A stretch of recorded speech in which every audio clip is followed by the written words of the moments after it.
Hola, petits aventurers! Avui us porto a un lloc màgic, ple de roques amb formes divertides i secrets amagats. Sabíeu que a Catalunya tenim una muntanya molt especial que es diu Montserrat? Sembla feta de castells de sorra gegants. Us imagineu com devia ser fa molts anys? En aquesta muntanya tan bonica vivien dos pastors molt simpàtics, en Joan i en Pere. Cada dia portaven les seves ovelles a pasturar per les valls verdes. Eren amics inseparables i els encantava explorar cada racó de la muntanya. Un dia, mentre les ovelles menjaven tranquil·lament, van veure una cosa que els va sorprendre molt. Què creieu que van veure? Doncs, una llumeta molt suau i brillant que sortia d'una petita cova. Era una llum tan bonica que semblava que ballava.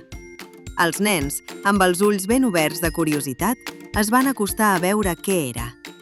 Us ha passat alguna vegada que heu vist una cosa que us ha cridat molt l'atenció? Amb cautela, van entrar a la cova.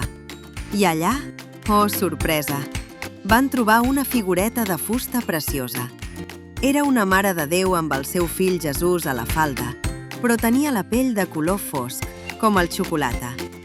Per això, la van anomenar la Moreneta. Era tan especial que en Joan i en Pere van quedar bocabadats. Els nens van anar corrents a explicar la descoberta al rector del poble. El rector, molt emocionat, va decidir que aquella imatge tan especial havia d'estar en un lloc on tothom la pogués veure. Van intentar baixar-la de la muntanya, però, sorpresa!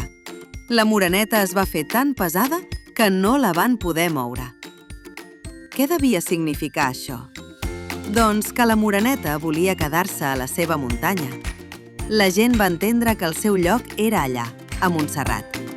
Així que van decidir construir-li un lloc especial, un santuari, just on l'havien trobat. No és genial que una figureta sàpiga tan bé on vol estar?